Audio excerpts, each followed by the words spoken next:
The billionaire looked down at the 6-year-old girl standing beside his silent car and slowly shook his head. The late Arizona sun burned low across the highway, casting long shadows from the open doors of Hayes Auto Repair. The garage sign rattled faintly in the warm wind. Dust drifted across the cracked pavement, settling on chrome that had no business being there. Marcus Reed had built machines far more complicated than this one. His company designed next-generation hybrid systems for urban transit. Investors described him as visionary. Engineers described him as demanding. Right now he was stranded, and a child in oversized overalls was studying his vehicle like a seasoned mechanic. "Sweetheart," he said carefully, keeping his voice polite but firm, "this isn't a lawnmower. It's a performance hybrid. I'll wait for the mechanic." Lily didn't step back. "My grandpa is the mechanic," she replied. "Good," Marcus said quickly. "Then call him. He's not home." Marcus paused. "Not home. He went to Mesa for parts." "How long?" "Couple hours." That answer landed harder than he expected. Marcus turned away briefly, pulling his phone from his pocket. No signal. He paced toward the road, lifting the device higher as though elevation might create connection. Nothing. Behind him, Lily had already begun walking slowly around the car. She didn't touch it, she listened. Engines spoke in patterns. Her grandfather had taught her that before she learned to spell her own name. Most people heard noise. If you were patient, you heard meaning. She crouched near the rear wheel well and tilted her head. "It's not the battery," she said calmly. Marcus turned. "Excuse me." She stood and moved toward the front, peering carefully through the narrow openings near the grille. "The battery light came on, didn't it?" His jaw tightened slightly. "It had." "That doesn't mean you understand what it indicates," he replied. Lily ignored the tone and continued circling the vehicle. She paused near the passenger side, bending slightly to listen beneath the chassis. "There's a clicking," she said. "Back here." Marcus stepped closer despite himself. "There shouldn't be any clicking."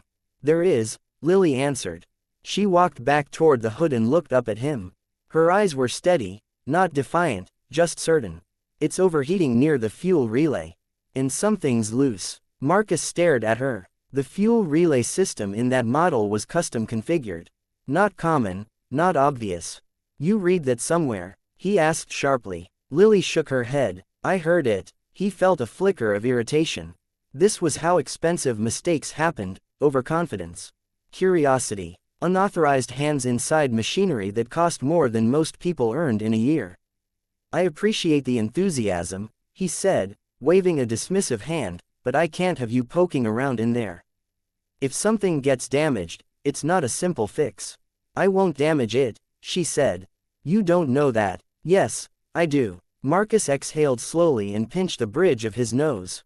This was absurd. The sun dipped lower. The air began to cool just enough to remind him that night in the desert arrived quickly. Still no roadside assistance. Still no signal. Lily took one small step toward the hood. Marcus reacted immediately. "No." He held out his hand. "Don't." She froze. "I just need to open it." "And I said no." His voice wasn't cruel, but it was absolute.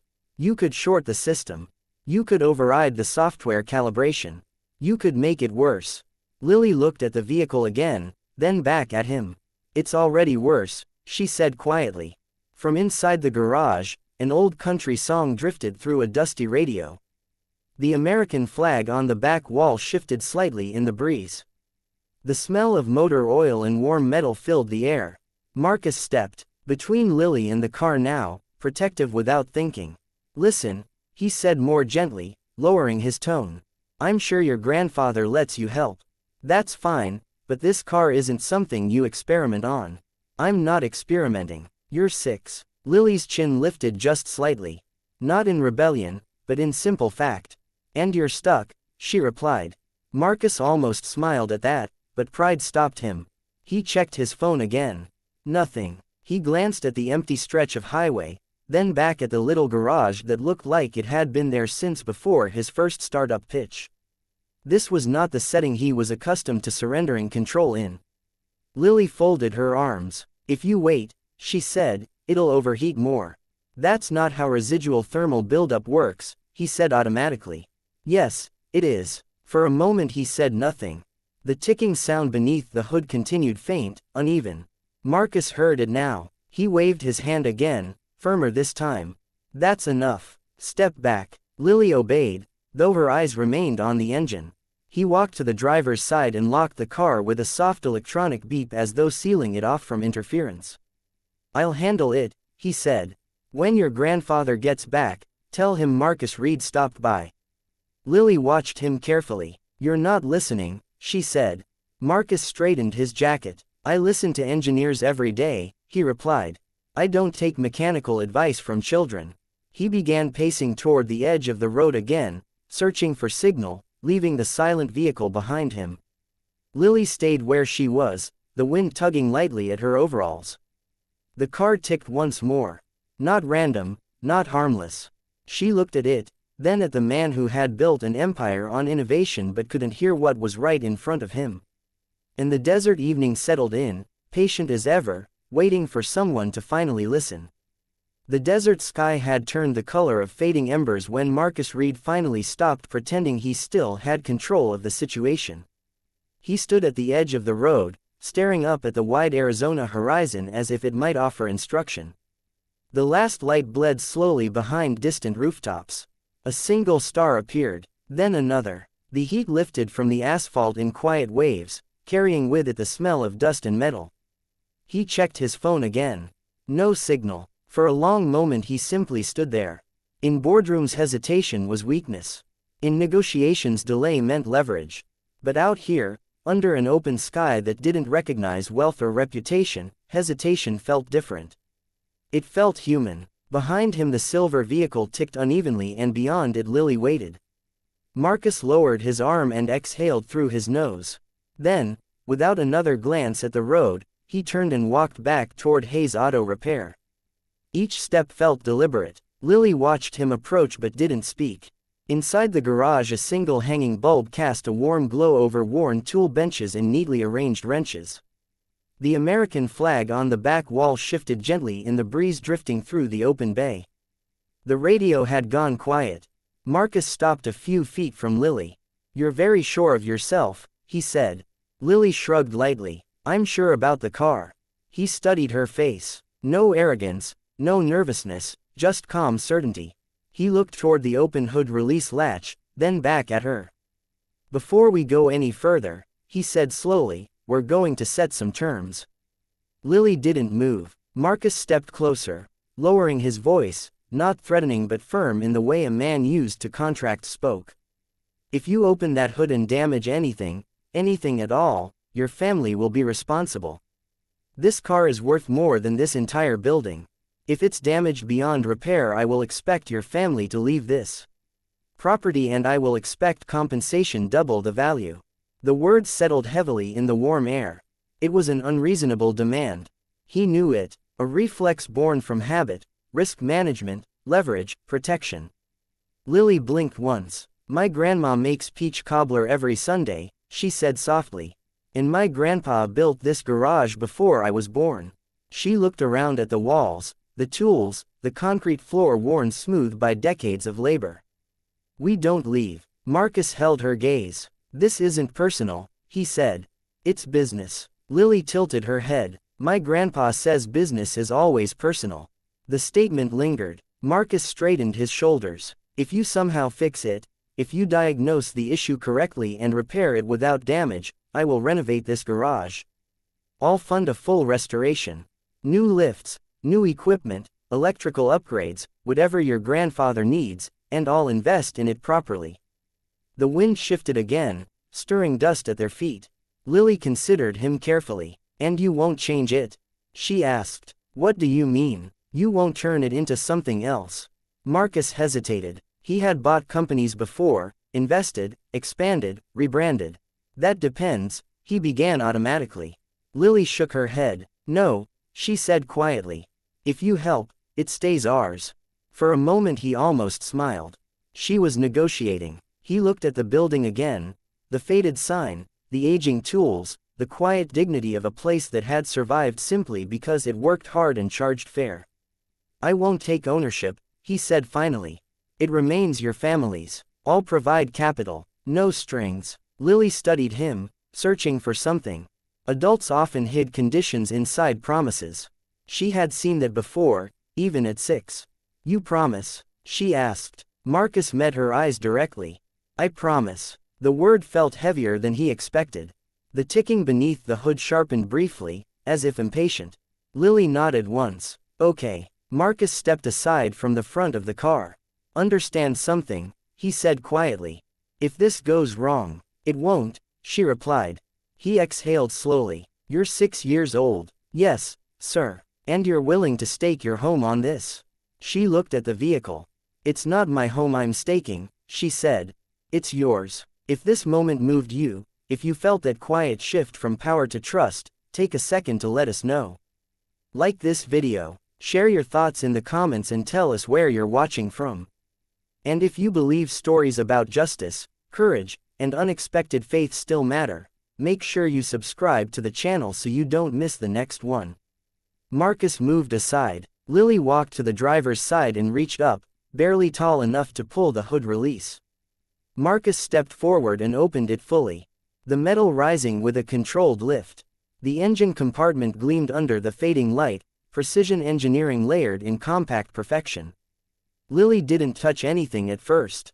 She listened, then she leaned slightly closer, eyes scanning, head tilting as though mapping invisible threads. There, she said softly, pointing near the relay housing. Marcus followed her finger. A narrow connection line almost hidden behind insulated casing. That coupling's loose, she said. It's heating wrong. It shut the system down to protect itself.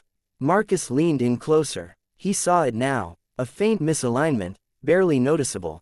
You'd need a torque adjustment, he murmured. Lily nodded. And cooling. He looked at her. That's exactly what diagnostics would show. She didn't respond. She simply reached for a small step stool near the wall and dragged it quietly into place. Marcus watched every movement, every breath. The sky darkened fully now, but the garage light glowed steady and warm around them. For the first time in years Marcus Reed felt something unfamiliar. Not control, not authority, risk, and strangely, trust. Lily placed her small hand carefully near the connection point. Not rushing, not guessing. Marcus stood beside her, close enough to intervene, but he didn't. Outside the desert night settled in.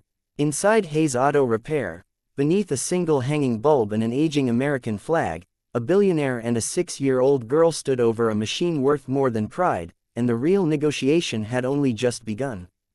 The engine purred the way it had been designed to, low, even, confident. Marcus Reed stood beside the driver's door for several seconds after shutting it off again, as though expecting the silence to betray him. But nothing flickered on the dashboard. No warning icons, no hidden alarms. The system remained steady. Lily had already returned the wrench to its exact place on the wall. Not tossed, not dropped, returned. That detail stayed with him. You didn't even hesitate, he said quietly. Lily shrugged, stepping down from the stool. It was just sitting wrong. Marcus looked back at the hood. Most engineers would have run a full diagnostic. My grandpa listens first, she replied. Diagnostics come after. He smiled faintly at that.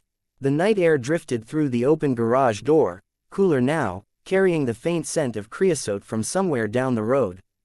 The desert had a way of slowing everything once the sun disappeared.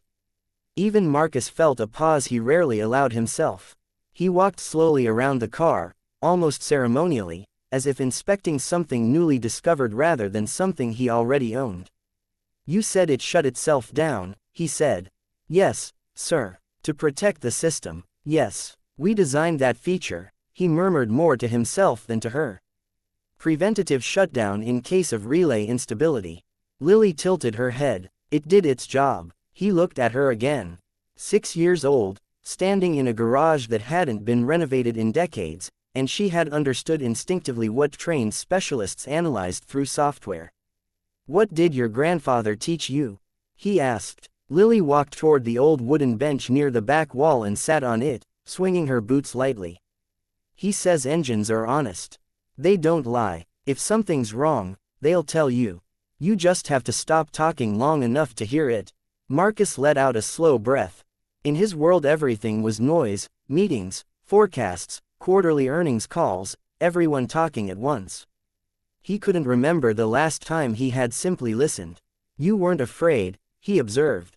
Of what? Of being wrong. Lily considered that. If I was wrong, we'd fix it. He smiled faintly. It's not always that simple. She studied him with quiet curiosity. Grandpa says grown-ups make things complicated so they feel important. Marcus laughed softly, an honest sound, unguarded. I might know a few people like that, he admitted. The headlights of a passing car briefly illuminated the garage entrance before disappearing down the highway. The world was moving again. Phones would ring. Emails would stack up. He reached into his pocket and pulled out his phone, full signal. He stared at the screen for a moment, then locked it without making a call. Your grandfather, how long has he run this place? Since before I was born. And before that he fixed trucks for the army.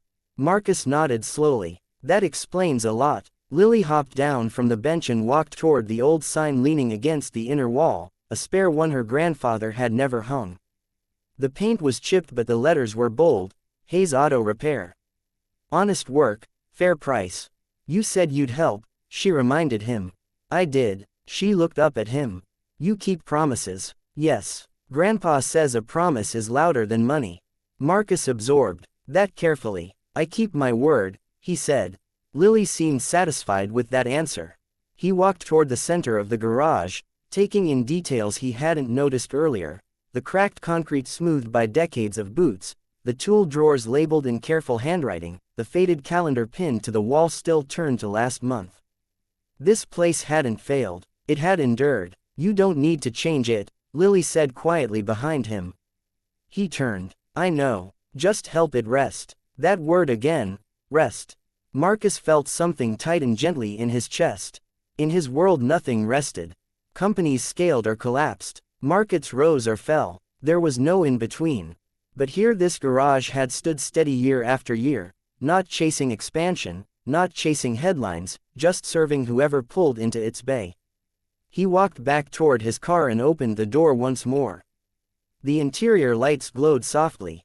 You understand something, he said, looking back at her. You didn't just fix a car tonight. Lily folded her arms lightly. What else? You reminded me why I started building things in the first place. She didn't respond immediately. After a moment she said, to make them work. Yes, he said, to make them work. Not to dominate markets, not to impress shareholders, just to make them work. He stepped out again and closed the door. I'll send a contractor tomorrow, he said. Not to replace anything, just to reinforce what's here. New wiring, safer lifts, proper lighting. Lily nodded slowly. And no big sign, he smiled. No big sign and no changing the name. Never. She seemed to weigh that promise one more time, then extended her small hand. Marcus looked at it briefly before shaking it carefully, respectfully. Her grip was firm, the kind of handshake that didn't need witnesses. As he finally prepared to leave for real, he paused at the entrance of the garage and looked back once more. Lily had already returned to the workbench, wiping her hands with an old cloth, humming softly to herself like it had been an ordinary evening, like she hadn't just shifted the perspective of a man who controlled a billion-dollar company. Marcus stepped into the driver's seat and started the engine one last time, smooth, steady. He pulled onto the dark highway, headlights cutting through the desert night. In the rear-view mirror Hayes Auto Repair grew smaller but somehow felt larger than it had an hour ago. Because sometimes power wasn't about proving someone wrong. Sometimes it was about admitting they were right. And somewhere behind him, under a single hanging bulb and an aging American flag, a 6-year-old girl who listened to engines had quietly reminded a billionaire what listening truly meant. Marcus Reed did not sleep much that night. The hotel suite in downtown Phoenix was quiet, temperature-controlled, perfectly insulated from the outside world. Yet sometime around 3 in the morning he found himself staring at the ceiling, replaying the sound of a small wrench turning with absolute certainty. He had built an empire on precision, on engineers who wore degrees like armor, on teams that could calculate torque ratios in milliseconds. And a 6-year-old girl in a worn-out garage had solved what his system had overcomplicated, by listening. He rose before sunrise and stood by the window overlooking the city. Traffic lights blinked below in orderly patterns. Everything efficient, everything controlled.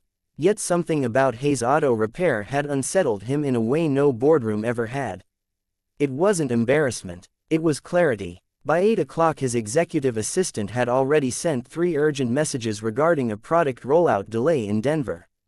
Investors were restless. The new hybrid line depended heavily on proprietary relay systems, the same kind that had triggered his shutdown yesterday. Marcus paused mid-scroll. A pattern began forming in his mind. The shutdown had been blamed on isolated environmental variants. That was the phrase the engineers had used. It sounded clinical. It sounded safe. But Lily hadn't used any of those words. She had said it was sitting wrong. He turned from the window and made a call. Pull the full relay batch analysis from Q3, he told his chief engineer. All units shipped to Arizona and Nevada. There was a pause. Sir, we already reviewed that after your incident. Review it again. Another pause. Yes, sir. Marcus ended the call and stood still for a long moment. He realized something uncomfortable. If a 6-year-old could hear instability in the system before it escalated, then maybe his own company had stopped listening long ago. By mid-morning he was back on the highway. Not because the car needed anything, because he did. The desert light felt softer today, less aggressive. As he approached the weathered sign of Hayes Auto Repair he noticed something new. A small chalkboard leaned against the outer wall. Closed until Grandpa gets back, it read in uneven letters. Beneath it a smaller line had been added, unless it's important. He found himself smiling. Lily was sitting on the concrete floor near the garage entrance, drawing something with colored chalk, circles, gears, what looked like a small engine diagram. She looked up as the shadow of his car fell across the driveway. You came back, she said simply. I said I would. She nodded, accepting that without surprise. Grandpa's still not home. He's at the parts warehouse in Mesa. Truck won't start. Marcus blinked once. Your grandfather's truck won't start. She nodded. Alternator's tired. He stepped out of the car. You're not going to fix that too? She grinned. Not without him. There was something reassuring in that answer. Marcus walked toward the garage slowly. I made some calls, he said. She stopped drawing. About what? About listening. Lily tilted her head slightly. My engineers ran another review this morning. Turns out a small batch of relay components from one supplier were improperly shielded. Only shows up under extreme heat variants. She blinked. That's bad. It could be. He crouched down to her level. You helped me catch something early before it became bigger. She studied his face carefully. You're not mad. No. He shook his head slowly. I'm grateful. She seemed satisfied with that. A pickup truck passed on the highway, horn honking twice.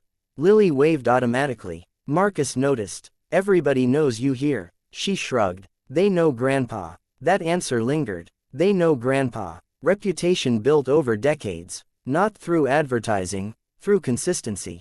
Marcus rose and stepped inside the garage. Morning light spilled across the concrete floor. The place looked smaller in daylight. Older, yet it felt solid. He turned toward Lily. I meant what I said about helping. Yes. A black SUV pulled up behind his car, unexpected and polished. One of his regional managers stepped out, tablet already in hand.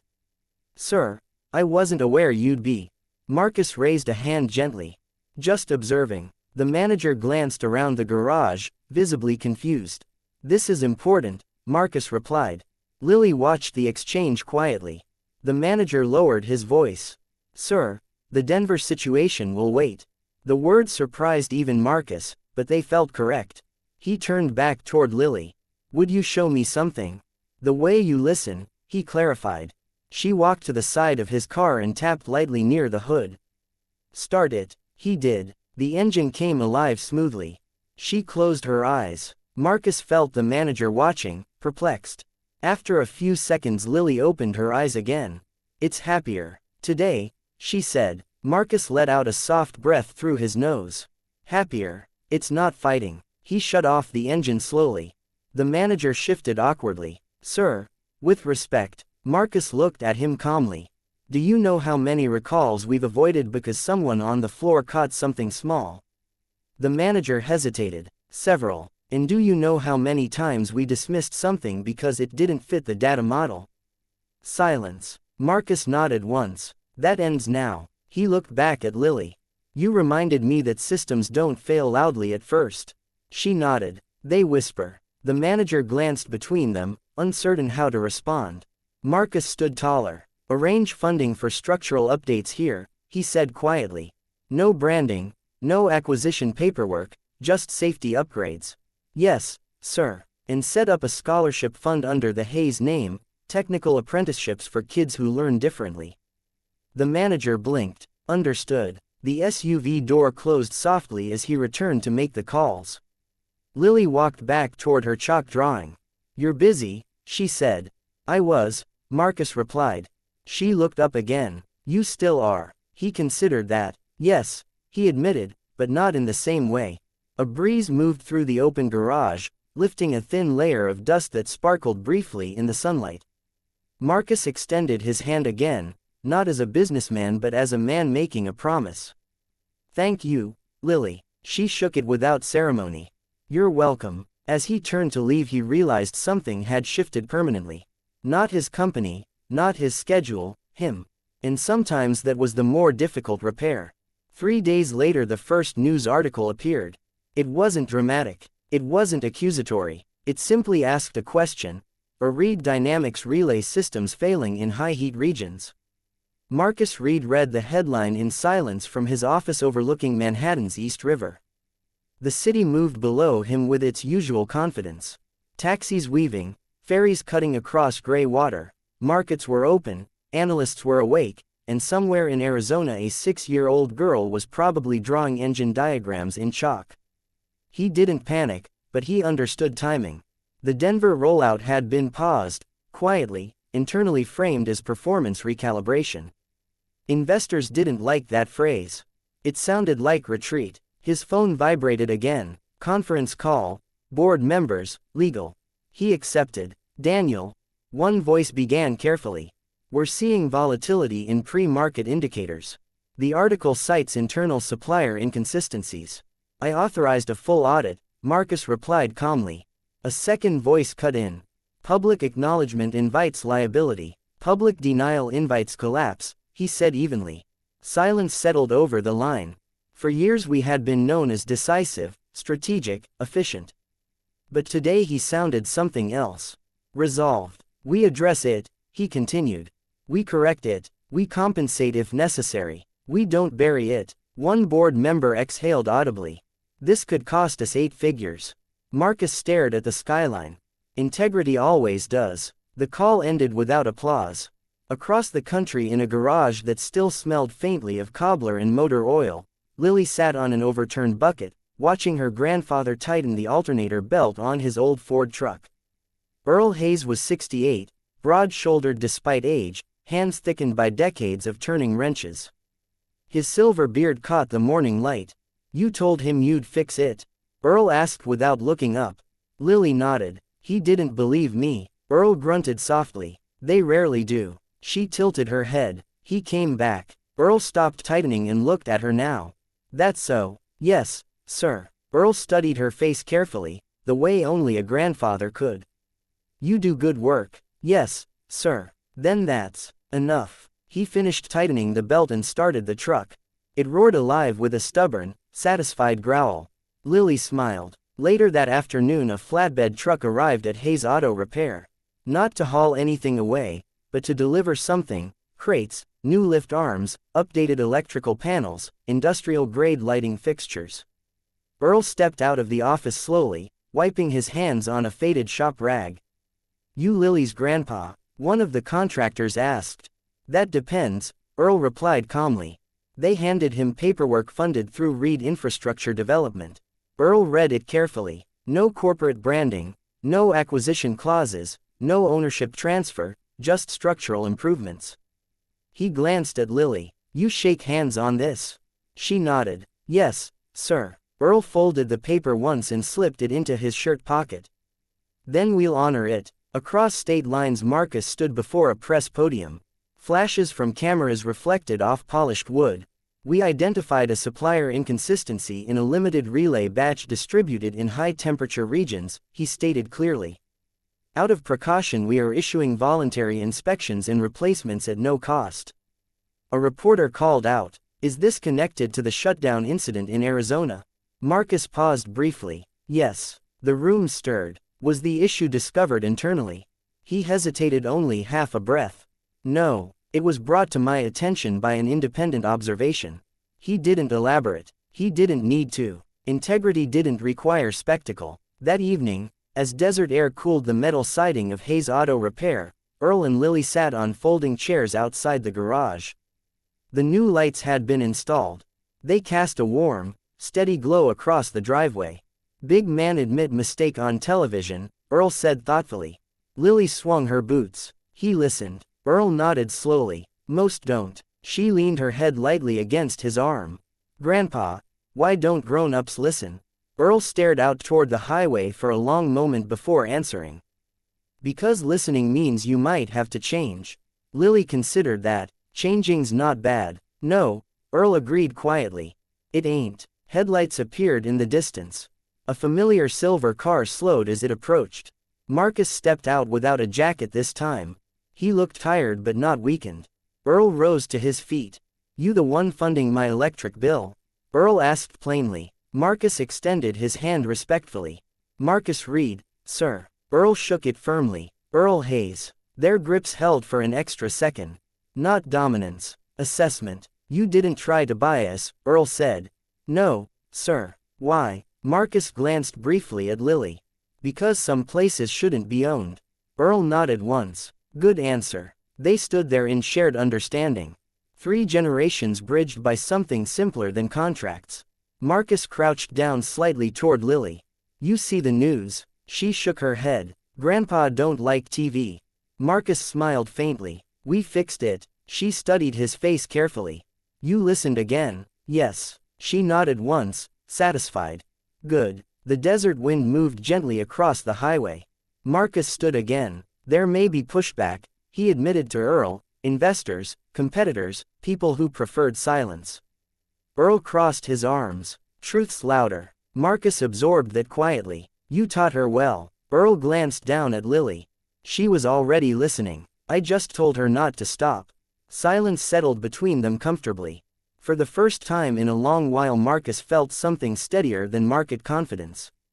He felt alignment. As he prepared to leave Lily called out softly, "Mr. Reed." He turned. "Yes." "You still building cars?" "Yes." "Build them honest." The words were simple but they carried weight.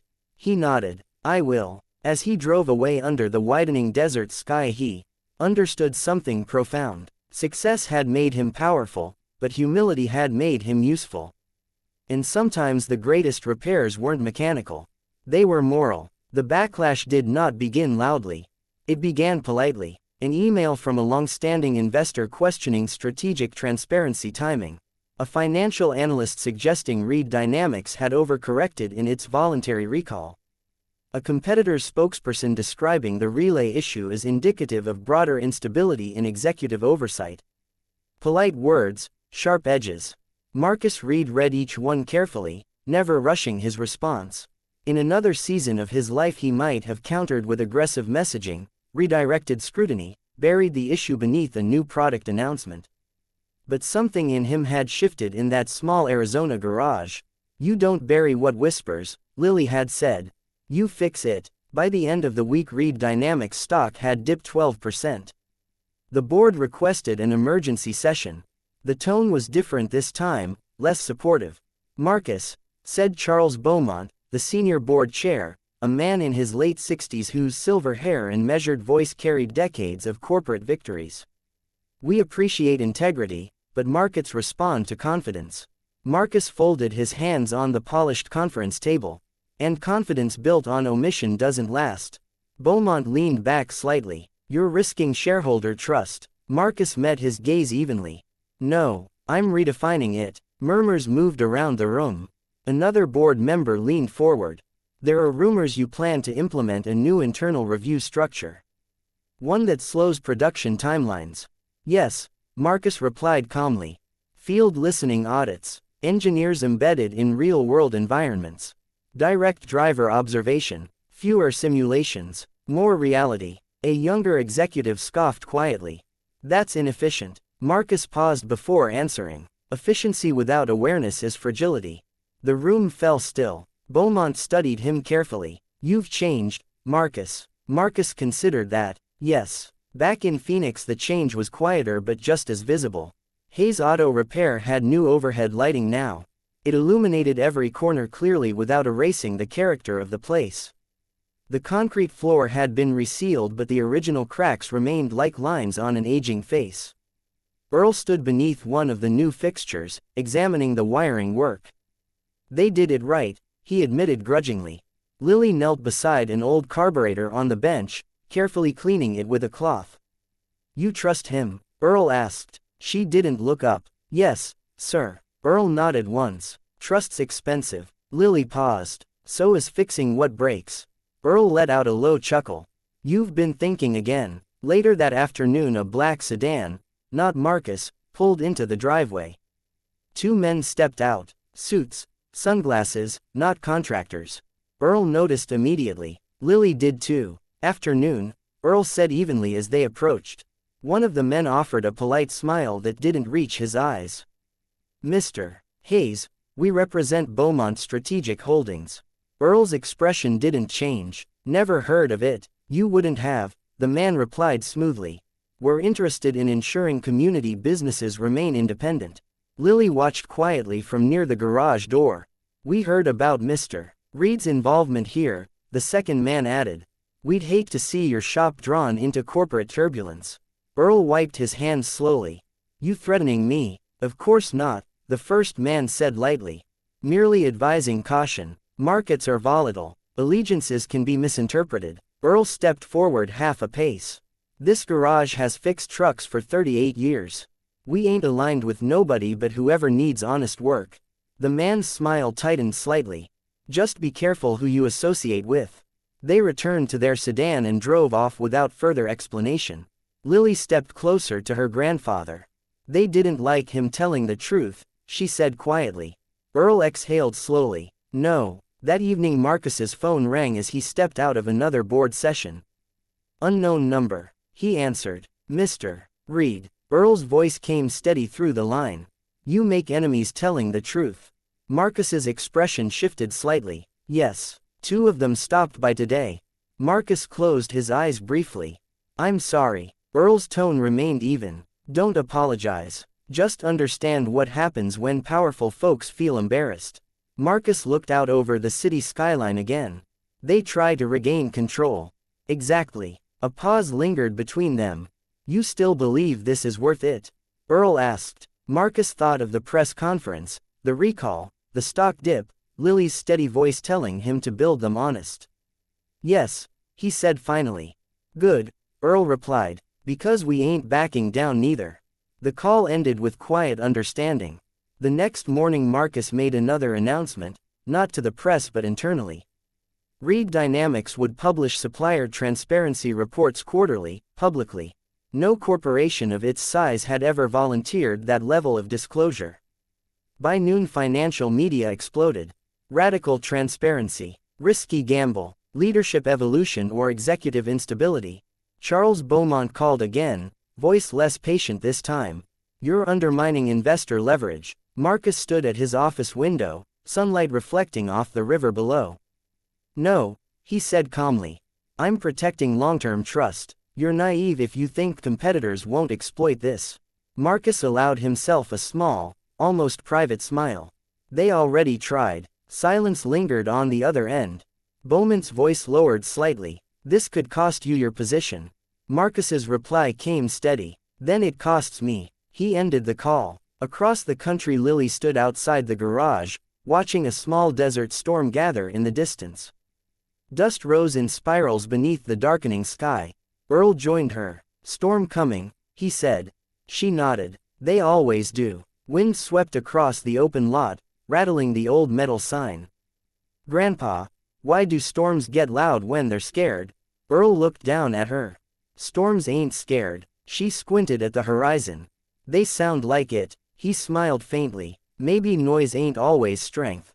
They watched as the first gust swept through, swirling dust across the highway.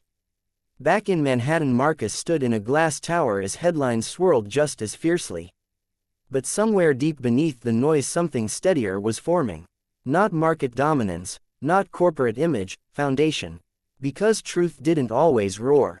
Sometimes it simply stood its ground while everything else made noise. The vote was scheduled for Friday morning. It appeared on the internal board calendar under neutral language, Executive Leadership Review. But everyone in the room knew what it meant. Marcus Reed sat at the long walnut conference table, hands loosely folded, expression steady through the glass walls of the high-rise boardroom. Manhattan looked indifferent to corporate uncertainty. Ferries cut through the river. Traffic moved. Life continued. Across from him, Charles Beaumont adjusted his cufflinks with deliberate calm. "We respect what you've built," Beaumont began. "But leadership is about stability. Markets require predictability." Marcus nodded once. "And integrity." "Integrity," Beaumont replied smoothly, "is admirable, but it must be balanced with strategic discretion." The phrase lingered in the air like a veil. Strategic discretion, silence when convenient. Beaumont tapped a folder in front of him. "Your transparency initiative has cost the company 14% market value in under 2 weeks." Marcus did not flinch. "Temporary correction. Optimistic assumption," another board member interjected. "Competitors are capitalizing on your disclosures. They're reassuring investors by doing the opposite."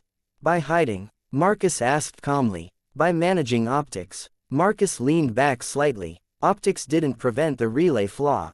No one answered that. Beaumont's voice softened, almost paternal. "Marcus, this isn't personal. But leadership sometimes requires stepping aside when vision misaligns with fiduciary responsibility." There it was. The polite language of removal. Marcus's mind drifted unexpectedly.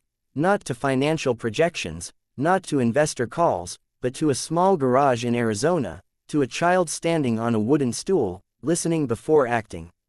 "Engines are honest," he straightened. "If this board believes transparency is misalignment," he said evenly, "then perhaps the vision was flawed long before I adjusted it." A quiet ripple moved around the table. "You're prepared to lose your position over this?"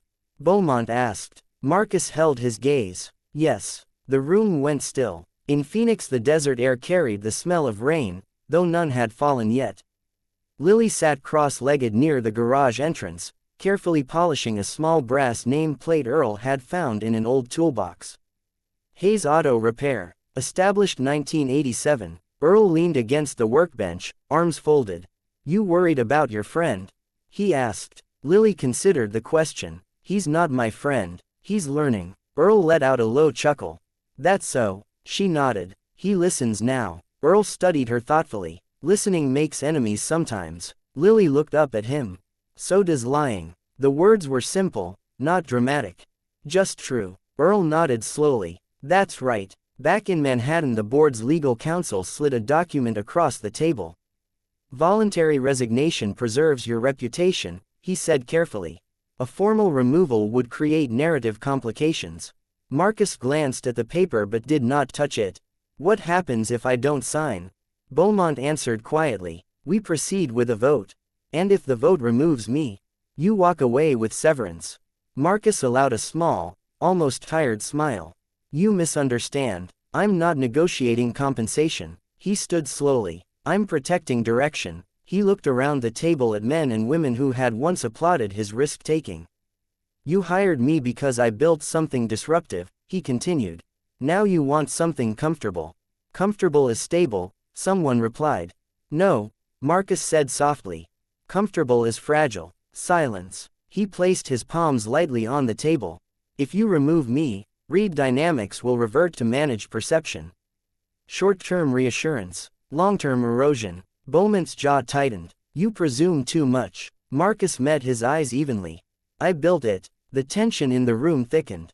In Arizona, a dusty pickup truck pulled into Hayes Auto Repair. A regular customer, Mrs. Ramirez, late 60s widow, loyal to Earl for decades. My steering's pulling again, she called warmly. Earl stepped forward immediately. We'll take care of it. Lily followed close behind, watching as Earl crouched near the front wheel. See that? He said quietly to her. Uneven wear. She nodded. Caused by what? Alignment's off. He smiled faintly. Exactly. He stood and glanced at the horizon. Sometimes things pull in the wrong direction, gradual like, he added. If you ignore it long enough it'll cost you more than tires. Lily understood. Back in Manhattan the vote began. One by one hands were raised. The tally was closer than Beaumont had expected. Too close. When it ended the result was narrow. Marcus remained CEO, but barely. Beaumont closed his folder slowly. This is not a victory, he said quietly. Marcus nodded. I know. The board dispersed with measured restraint. Marcus remained alone in the room for several moments. He understood something clearly now. The external battle was not the most dangerous one. The internal fracture was. He picked up his phone and scrolled to a number saved simply as Earl. He hesitated, then called. Earl answered on the third ring. You win or lose. Marcus exhaled softly. Stayed. Earl grunted approvingly. Good. It was close. Worth it. Marcus looked out at the skyline again. Yes. A pause. You understand this ain't over. Earl said. Yes. Storms circle back. Marcus thought of Lily's words. They whisper first. I'll be ready, he replied. He ended the call and stood quietly. For the first time in years leadership did not feel like authority. It felt like endurance. And endurance required something stronger than strategy. It required conviction. Far away under a warm desert sky Lily wiped her hands on an old shop rag and looked at the highway stretching endlessly into dusk. She didn't understand stock prices. She didn't understand board votes. But she understood alignment. And somewhere between a billion-dollar boardroom and a cracked concrete garage floor something unseen was shifting. Not just in a company, in a man. The public test came on a Tuesday morning. Not through a hostile board vote, not through an investor lawsuit, not even through a competitor's press release. It came through a live broadcast. Reed Dynamics' annual Innovation Summit had been scheduled months in advance and was streamed globally. New prototypes were unveiled and bold projections were announced under sweeping lights and orchestral soundtracks. This year, however, the tone was different. Marcus Reed stood backstage in San Francisco listening to the low roar of thousands of attendees filling the convention hall. Investors, engineers, journalists, industry critics waiting for weakness. On the teleprompter in front of him was the original speech draft. It promised acceleration, expansion, aggressive growth targets. It did not mention recalls. It did not mention transparency. It did not mention listening. He stared at the screen for a long moment. Then he reached forward and turned it off. Across the country Hayes Auto Repair was unusually busy. Word had spread, not about corporate drama but about something simpler. Marcus had publicly credited a small independent garage in Arizona for influencing operational reforms. He hadn't named Lily. He hadn't exploited the story. But people had connected dots. A local radio host had mentioned it.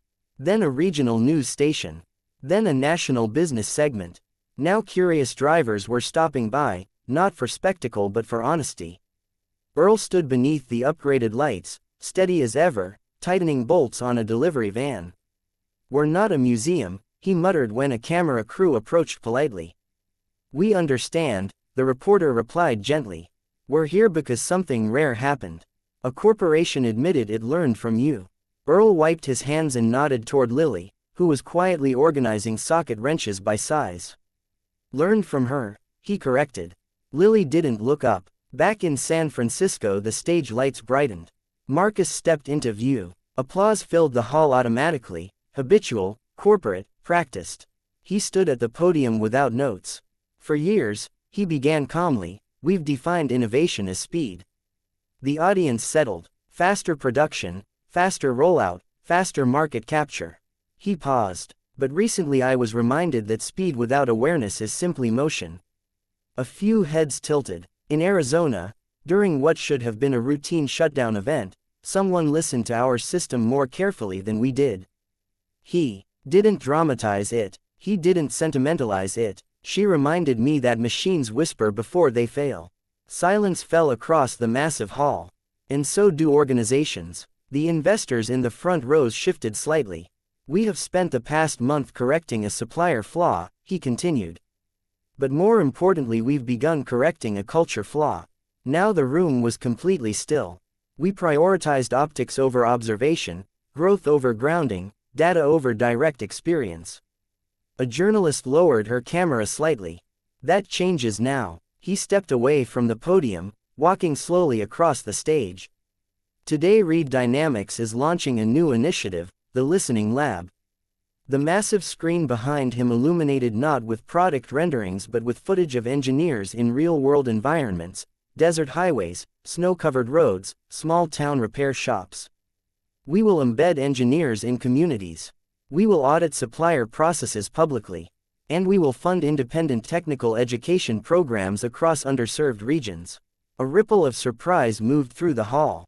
This is not charity, Marcus said evenly. It is correction. Somewhere in the back a small group began clapping. It wasn't loud but it was real. In Phoenix the television in Earl's small office crackled with the live broadcast. Mrs. Ramirez stood beside Lily, watching quietly. He sounds different, she said. Lily nodded. He is. On stage Marcus concluded calmly. You can build a powerful machine, but if you don't build it honestly it will eventually turn against you. The applause this time was slower but heavier. Not enthusiasm, respect. Back in Manhattan Charles Beaumont watched from his office screen. His expression was unreadable. One of his advisors stepped closer. This is risky, the advisor murmured. Beaumont nodded faintly. Yes. Stock will react. Yes. They both watched as the camera briefly showed footage of a modest Arizona garage beneath desert light. No branding, no ownership claim, just acknowledgement. Beaumont exhaled slowly. He's changing the narrative, he admitted. The advisor hesitated. And if the market responds positively? Beaumont didn't answer immediately. Then perhaps, he said carefully, we misjudged the appetite for integrity. That afternoon markets fluctuated wildly. By closing bell Reed Dynamics stock had recovered 6%. Not fully restored, but stabilizing. More importantly, social commentary shifted tone. Corporate accountability model. Transparency as competitive edge. Leadership evolution in real time. Not all praise, not all criticism, but balance. That evening Marcus stood alone on the rooftop terrace outside his hotel. San Francisco's skyline glowed beneath a soft coastal haze. His phone buzzed. Earl, you embarrassed some powerful folks today, Earl said plainly. Marcus allowed a faint smile. Probably worth it. Marcus looked out across the water. Yes. A pause. She watched. Earl added. Marcus felt something steady settle in his chest. Tell her thank you. You tell her yourself, Earl replied. The line clicked and a moment later Lily's small voice came through. Mr. Reed. Yes. You built them honest. He swallowed lightly. I'm trying. She considered that. That's how it starts. Wind moved across the rooftop, cool and steady. Lily, he said quietly. Do you know what courage is? She thought for a moment. Fixing it even when it's hard. He smiled to himself. That's right. When the call ended Marcus remained standing beneath the open sky. The storm hadn't passed completely. Board tensions remained. Competitors were circling. Market pressures would return. But something fundamental had shifted. The test had been public and he had not stepped back. In a small garage miles away Lily turned off the office television and walked back to the workbench, organizing tools one by one. Outside the desert sky deepened into violet. Storms might circle back, but foundations once reinforced did not tremble so easily. The resignation letter was handwritten. Marcus Reed had drafted it digitally twice, revised it 3 times, and deleted it entirely before finally reaching for a pen. There was something about ink on paper that felt irreversible, honest, like signing your name to something that couldn't be edited once sent. He didn't resign as CEO. He resigned as chairman of the board. The position had been largely ceremonial after the recent vote, symbolic authority layered on top of operational leadership. But symbolism mattered in corporate warfare. By stepping down from the chairmanship, he removed the board's argument that he was consolidating too much influence. He reduced their leverage. He made his position about responsibility, not control. When he entered the boardroom that Friday morning, the mood was restrained. Charles Beaumont looked up as Marcus placed the envelope on the polished table. "What's this?" Beaumont asked. "A correction," Marcus replied calmly. Beaumont opened it slowly, scanning the page. "You're relinquishing chair authority." "Yes." The other members exchanged glances. "This doesn't weaken you?" one asked carefully. Marcus shook his head. "It clarifies me." Beaumont leaned back in his chair. "You understand stepping down from chairman limits your strategic insulation?"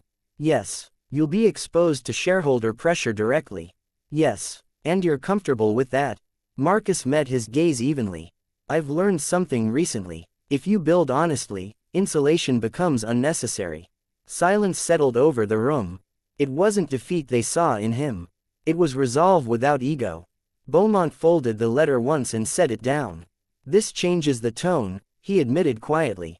"That's the point." Across the country, Hayes Auto Repair was adjusting to its new rhythm. The novelty had worn off. News vans had left. Curious onlookers had dwindled. What remained were regular customers and steady work, which was exactly how Earl preferred it. Lily stood on a stool beside him, watching as he reassembled a transmission housing. "You ever give something up on purpose?" she asked. Earl didn't look up. "Plenty." "Why?" "Because sometimes holding tight makes it worse." She considered that like over-tightening a bolt. He smiled faintly. "Exactly like that." Meanwhile, back in New York, Marcus's decision sent subtle tremors through financial media. Reed steps down as chairman, strategic retreat or power realignment. CEO cedes board control amid transparency push. Analysts debated motives. Was he cornered? Was he weakened? Was he positioning himself as a martyr? Few considered the simplest possibility, that he meant it. By Monday, the market response was unexpectedly stable. Investors interpreted the move as governance balance rather than instability. The stock held, but something else happened quietly that week. 3 mid-level executives submitted resignations, not in protest, in refusal. They disagreed with the new transparency protocols. They had built careers on managed narratives and strategic opacity. The Listening Lab initiative threatened their methods. Marcus read each resignation carefully. No anger, no retaliation, just acknowledgement. Culture shifts always cost something. That afternoon he received a call from an unexpected number. Mrs. Ramirez. Earl had apparently given her his office line. "Mr. Reed?" her voice asked gently. "Yes, ma'am, I just wanted to say my nephew works for your company in Denver." He said the new inspections found something before it caused trouble. Marcus felt a quiet warmth settle in his chest. "I'm glad," he said. "Nobody got blamed. They just fixed it. That's the goal." She paused. "Thank you for not pretending." The line clicked softly when she hung up. Marcus sat back in his chair. That single call meant more than analyst commentary. In Phoenix, the late afternoon sun stretched long shadows across the garage floor. Lily sat cross-legged near the entrance, drawing again in chalk. This time she wasn't sketching gears. She was drawing 2 houses connected by a long road. Earl stepped closer. "What's that?" "New York and here." He nodded. "Long road." "Yes." She added small dots along the road. "What are those?" "Fixes." He studied the drawing quietly. "You think he'll stay strong?" Lily didn't hesitate. "He already gave something up." Earl crossed his arms. "That matters." "Yes." She looked up at him. "People who give up power on purpose don't scare easy." Earl let out a slow breath. "Hope you're right." Back in Manhattan, Marcus stood alone in the now quiet boardroom late one evening. Without the chairman's title, the room felt different, less like a throne, more like a workspace. He walked to the window and looked out at the city lights flickering beneath him. For years, leadership had meant ascent, higher floors, bigger offices, greater insulation. Now it felt like exposure, accountability without buffer. He found he preferred it. His phone vibrated softly, a simple text message from Earl. "She says storms respect houses that stand straight." Marcus smiled faintly. He typed back, "I'm learning to build straighter." Across the country, Lily finished her chalk drawing and stood up, brushing dust from her hands. The desert wind moved gently through the open garage door. No cameras, no headlines, no board votes, just steady air and honest work. The sacrifice Marcus had made wasn't dramatic enough for primetime coverage, but it shifted something fundamental. He had given up status to protect direction, and in doing so he had made it harder for anyone to claim he was protecting ego. Storms would return, competitors would probe, the board would test him again. But something was different now. The foundation wasn't built on authority. It was built on alignment. And alignment once secured did not shake easily. The confrontation did not happen in a courtroom. It happened in a private dining room overlooking Lake Michigan. Charles Beaumont had requested the meeting personally. No assistants, no legal counsel, just the two of them. Marcus Reed arrived 5 minutes early. The restaurant was quiet at that hour. The lunch crowd not yet seated. Sunlight reflected off the water beyond the glass, calm but deceptive in its depth. Beaumont was already there, silver hair immaculate, posture controlled. "You've lost weight," Beaumont observed as Marcus sat down. "Less insulation," Marcus replied calmly. A faint smile flickered across Beaumont's face. Still deflecting with philosophy. "I'm past deflection." Menus were placed before them but neither man opened one. Beaumont folded his hands. "You understand why I asked for this?" Marcus nodded. "Because the vote wasn't decisive enough." Beaumont did not deny it. "There's division, Marcus. The board is split. Some believe you've positioned yourself as morally untouchable." Marcus raised an eyebrow slightly. "Untouchable? You've made opposition appear unethical." Marcus leaned back in his chair. "I haven't labeled anyone unethical." "You didn't have to," Beaumont said evenly. "Your narrative did." Outside, a small sailboat cut slowly across the lake. Marcus chose his words carefully. "If telling the truth pressures people, that pressure isn't manipulation, it's exposure." Beaumont studied him for a long moment. "You're forcing the board into a corner." "No," Marcus said quietly. "I stepped out of the corner when I resigned the chairmanship." Silence lingered between them. Beaumont exhaled slowly. "There's an acquisition proposal." Marcus's gaze sharpened slightly. "For us?" "No. For Hayes Auto Repair." The words landed like a stone dropped in still water. Marcus did not move immediately. "From whom?" "An affiliate group connected to one of our larger competitors. Disguised as community development." Marcus's jaw tightened just slightly. "In the board's position?" Beaumont's eyes held steady. "Some members believe acquiring the garage eliminates symbolic leverage." Marcus leaned forward slowly. "They want to buy the place that exposed the flaw. They want to control the narrative." Marcus's voice remained calm but lower. "That garage is not an asset. It's influence," Beaumont replied. Marcus stood abruptly, then stopped himself, sitting back down. "You said this wasn't personal," he said. "It isn't," Beaumont answered. "It's strategic containment." Marcus's thoughts moved quickly, not toward market impact, not toward optics, but toward a chalk drawing on concrete, toward a small girl who believed promises mattered more than money. "They won't sell," he said evenly. Beaumont's gaze shifted slightly. "You're certain?" "Yes." "You don't control that decision." Marcus's voice was steady. "No, but I know them." Across the country, the offer arrived in an envelope thicker than necessary. Earl opened it at the workbench, Lily standing beside him. He read silently, expression unreadable. "What's it say?" Lily asked. "They want to buy the property, renovate it, rebrand it as a mobility innovation satellite." Lily blinked. "What's that?" "A fancy way of saying it won't be ours anymore." She looked at the walls, the floor, the old sign. "How much?" Earl let out a low whistle. "Enough to retire twice." Lily considered that. "Do you want to?" Earl folded the paper carefully. "No." She nodded once, satisfied. Later that afternoon, the black sedan returned. Different men this time, polished smiles, polite tones. "We believe this could secure your family's future," one said smoothly. Earl listened without interrupting. "And in exchange?" he asked. "Full property transfer, brand integration, public endorsement of our initiative." Lily stepped closer to her grandfather. Earl rested a hand gently on her shoulder. You know why we fix cars? He asked the men calmly. They exchanged brief glances. Because people need reliable transportation, one answered carefully. No, Earl said quietly. Because engines deserve honesty. The men blinked. This isn't emotional, the other added. It's opportunity. Earl nodded slowly. Opportunity ain't always improvement. Lily looked up at him. Grandpa, tell them no. He smiled faintly. Already did. The men's expressions cooled slightly. You may regret this, one said.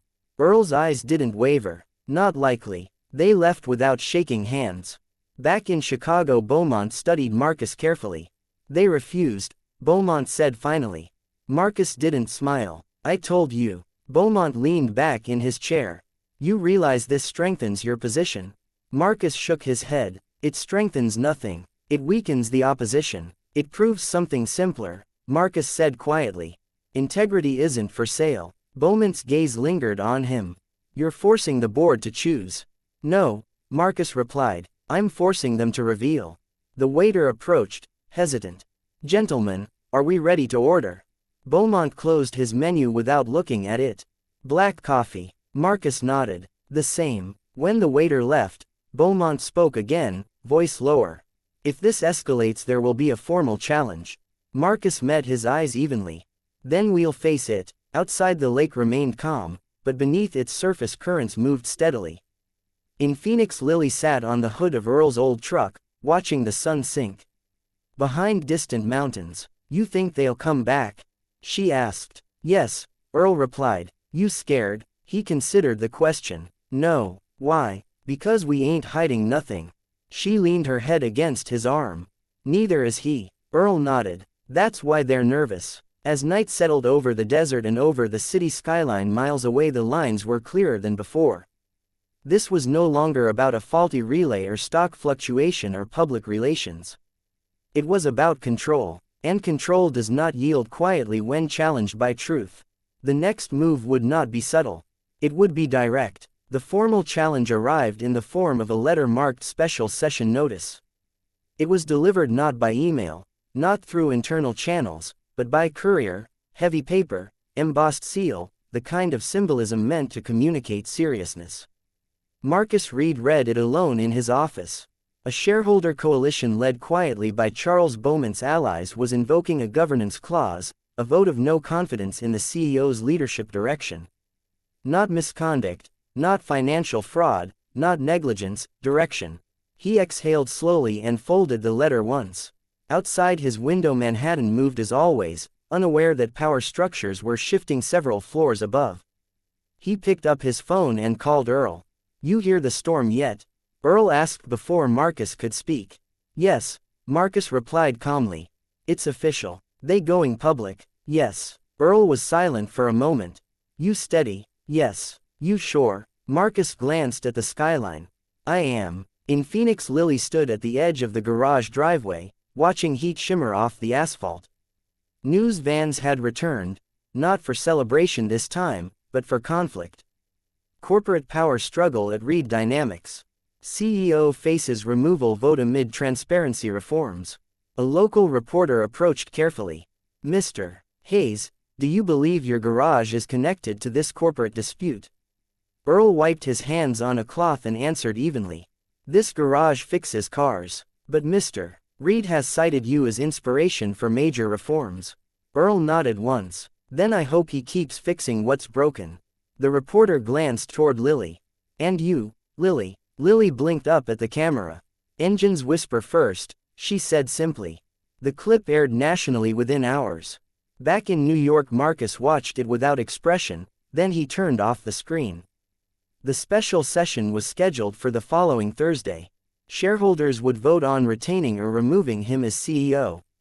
Public, transparent, no quiet maneuvering. Charles Beaumont requested one final private conversation before the vote. They met this time not in a restaurant but in the boardroom itself. No lake view, no polished dining silver, just a long walnut table and the city beyond the glass. You could avoid this, Beaumont began quietly. Step down voluntarily, preserve dignity, shape succession. And the reforms, They can continue under a moderated pace. Marcus turned. Moderated. Transparency isn't transparency. Beaumont's patience thinned slightly. You're risking the company. No, Marcus replied evenly. I'm risking my position. There's a difference. Yes, Marcus agreed. That's the point. Beaumont studied him. You've become symbolic, Marcus. That's dangerous. Marcus allowed a faint smile. Symbolism only threatens people who depend on illusion. The air in the room tightened. You believe you're morally superior. Marcus shook his head slowly. No, I believe we were wrong. And I chose to correct it. Silence. You built this company, Beaumont said after a long pause. But it doesn't belong to you. Marcus nodded. I know. Then why fight so hard? Marcus thought of a cracked concrete floor in Arizona. Of chalk drawings. Of a 6-year-old refusing to sell something honest for comfort. Because if I walk away now, he said quietly, they'll call transparency a mistake. Beaumont's gaze lingered. And if shareholders remove you? Marcus met his eyes steadily. Then they choose. The vote day arrived under gray skies. Financial media gathered outside headquarters before sunrise. Analysts speculated live on air. Social feeds buzzed. In Phoenix, Earl set up an old portable radio on the workbench. Lily sat cross-legged nearby, silent. You nervous? Earl asked. She shook her head. No, why not? He did the hard part already. Earl considered that. What was that? Telling the truth when it cost him. Back in Manhattan, the shareholder meeting began precisely at 10 a.m. Marcus stood at the podium. No teleprompter. I will not argue for my character, he began calmly. Only for direction. He outlined the listening lab results. Reduced defect R.